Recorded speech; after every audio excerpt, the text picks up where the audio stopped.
Bonsoir et bienvenue.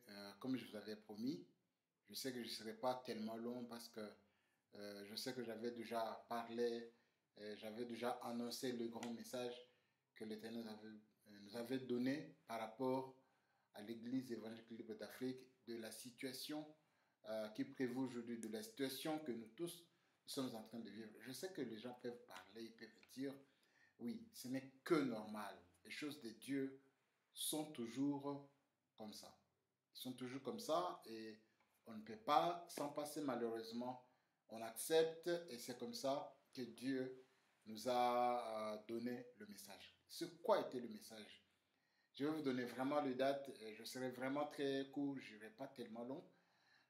Je sais qu'en 2007, l'Éternel m'avait visité.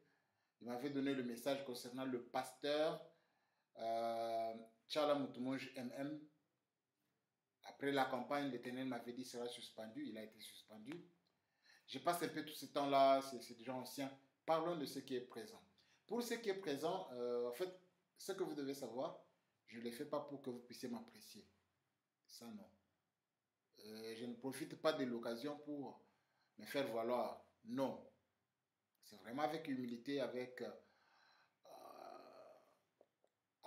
vraiment l'humilité, avec un cœur chagrin, avec un cœur plein de douleur, que je vous dis ces choses.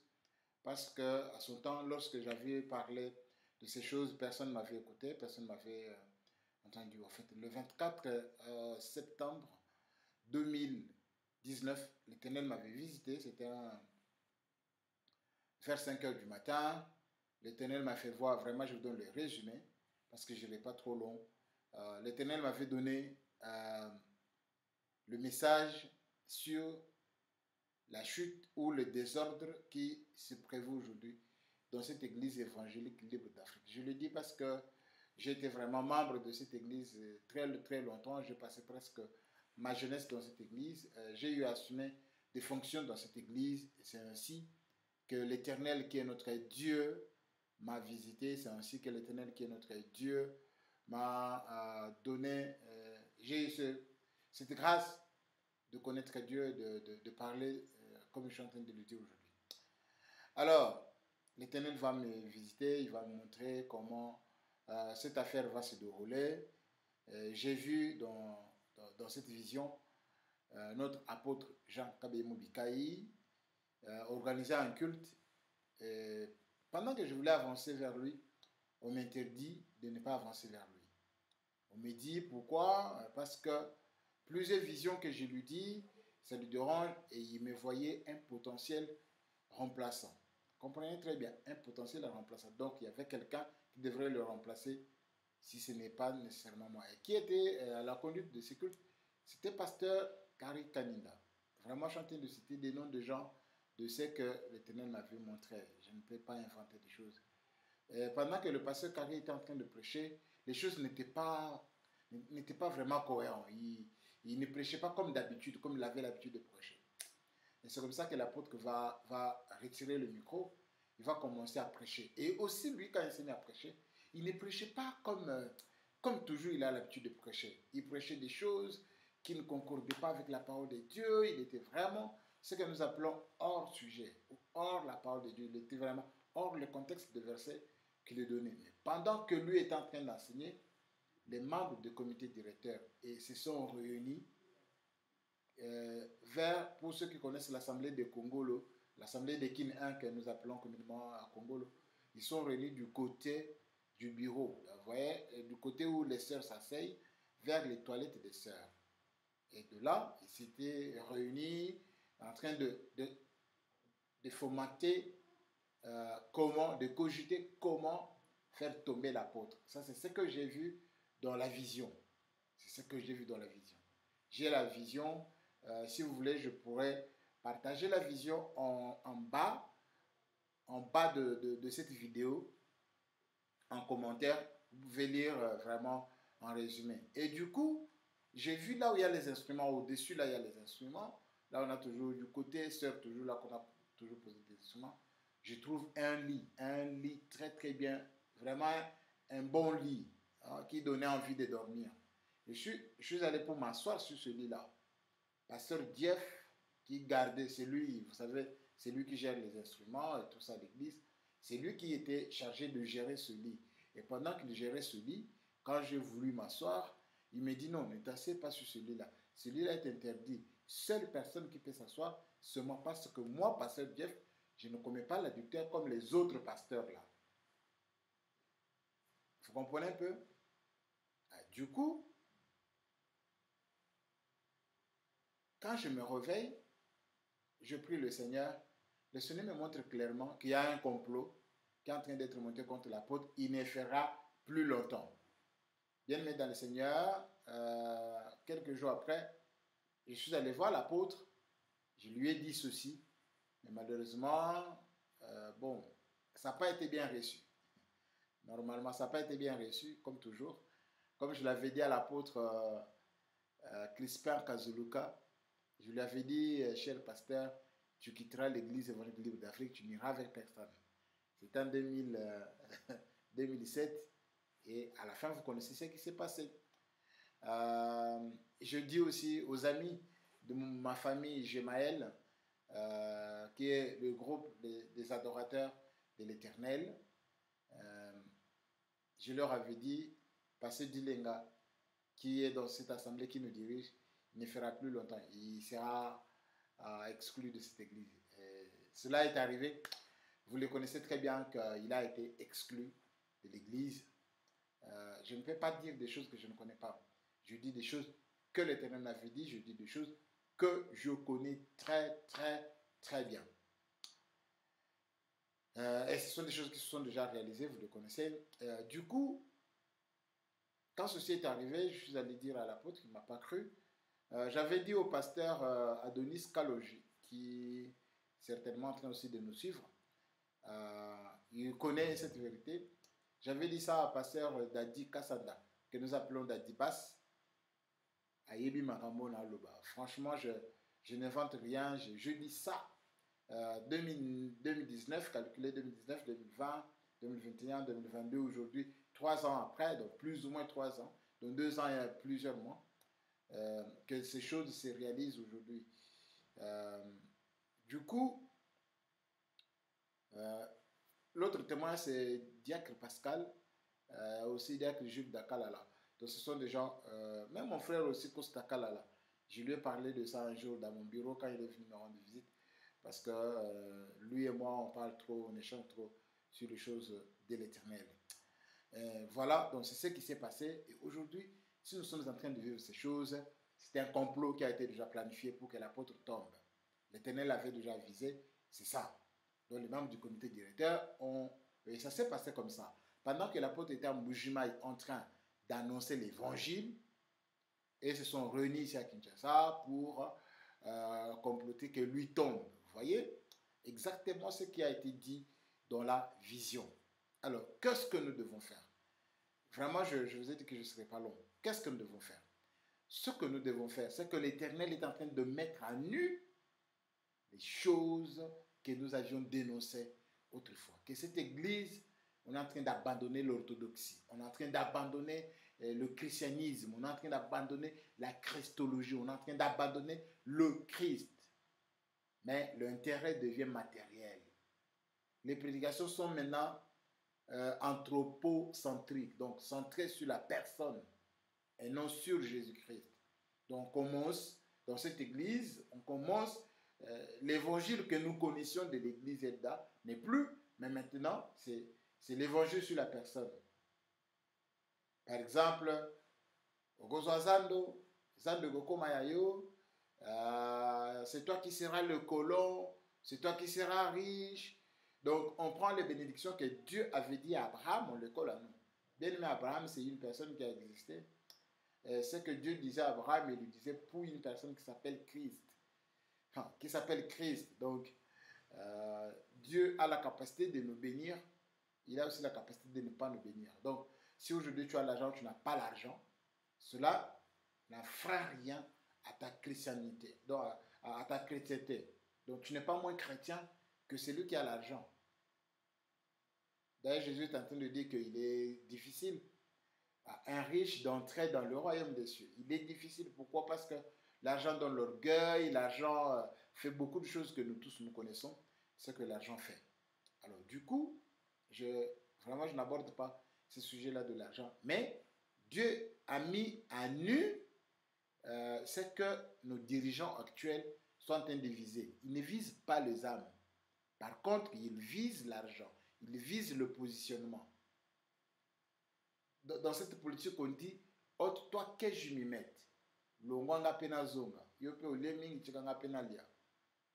Je ne dis pas que c'est un peu ça, mais en réalité, c'est ce qui est en train de se passer. Alors, qu'est-ce que nous devons faire? Dans telle situation, je demanderai à toute l'Église de prier. Mais prier, vous allez dire quoi à Dieu? La première des choses, c'est que eux, les autorités, vous les autorités, je sais que vous me suivez, peut-être on vous partagera cette vidéo. Repentez-vous. Revenez au Seigneur. Et essayez un peu de revoir les règlements intérieurs. Les règlements intérieurs ne doivent pas s'opposer à la Bible qui est le seul canal qui nous fait connaître Dieu. Le seul moyen qui nous fait connaître le Seigneur.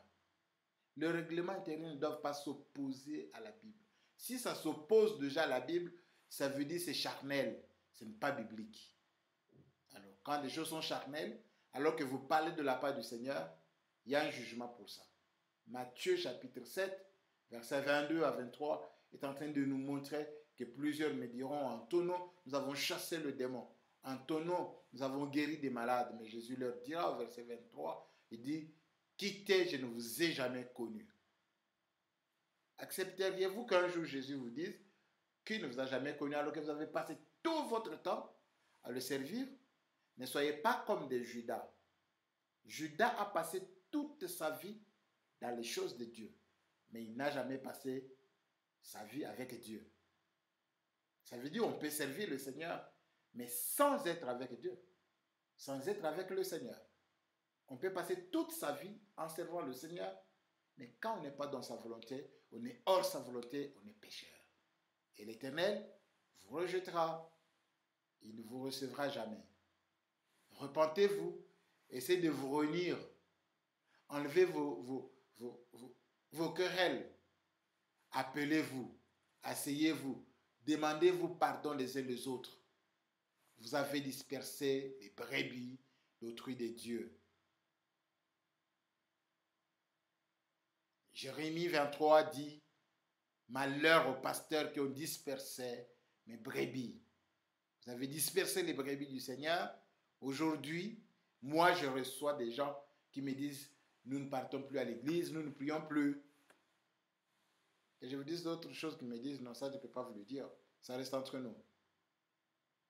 Alors, vous avez dispersé les brebis d'autrui des dieux. Repentez-vous, revenez au Seigneur. Revenez à Dieu. Vous repentez, ça veut dire quoi? Appelez-vous tous. Allez-y voir, cher l'apôtre. Cher apôtre, voyez les membres de ce comité-là. Asseyez-vous. Demandez-vous pardon. Suspendez-vous.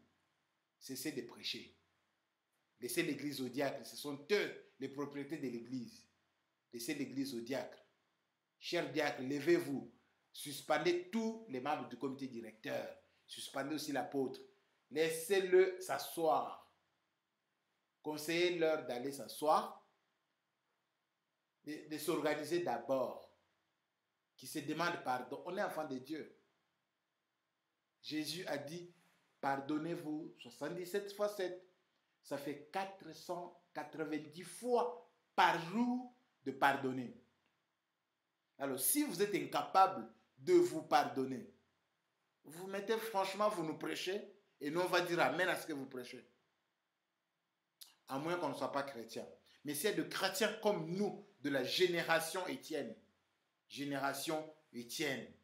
nous là, de cette génération Étienne, nous, des générations Étienne, les gens qui sont jaloux de l'évangile, les gens qui combattent pour l'évangile, les martyrs, nous sommes prêts à mourir pour l'évangile.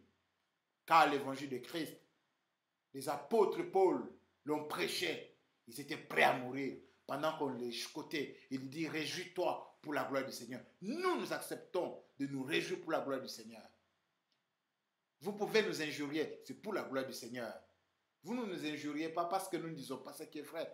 Vous nous injuriez, vous nous critiquez, c'est parce que nous disons ce qui est vrai. Et c'est ça l'évangile. L'évangile, c'est Christ.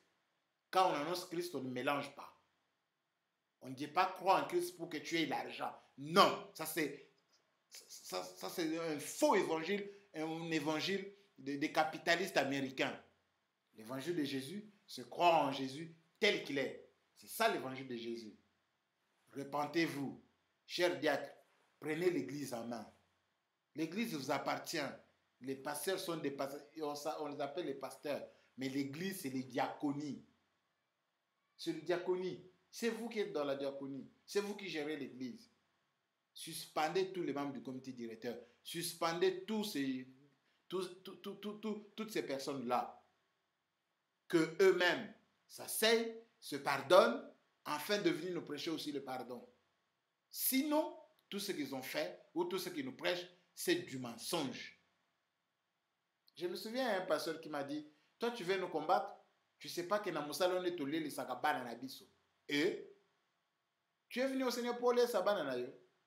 L'Éternel a dit, Jésus a dit, quiconque abandonnera sa famille et tout, il dit, la Bible dit dans Matthieu chapitre 6, il dit, premièrement, à partir de verset 32, il dit, cherchez premièrement le royaume et la justice de Dieu. Tout le reste vous sera donné gratuitement. Tout vous sera donné gratuitement. Quand eux vont se pardonner, quand ils vont demander pardon, ils vont venir à l'église, demander pardon à l'église. C'est en ce moment-là que nous allons les accepter. Mais pour nous, nous devons prier. Mais nous devons prier quoi? Nous devons dire quoi à Dieu? Que Dieu combatte contre son église? Non, Dieu ne combat jamais son église. Mais ce que nous devons faire, c'est que nous devons prier le Seigneur. Lui dire, Seigneur, pardonne-nous. Nous avons mal parlé contre tes serviteurs. Pardonne-nous. Nous n'avons plus obéi à ta parole à toi. Aie pitié de nous. Et sauve ton église. Éternel, pardonne-nous et sauve ton église. L'Éternel est compatissant, il le fera. Par contre, je vous invite, vous tous, vous voulez comprendre l'évangile, inscrivez-vous, écrivez-nous à ce numéro-là.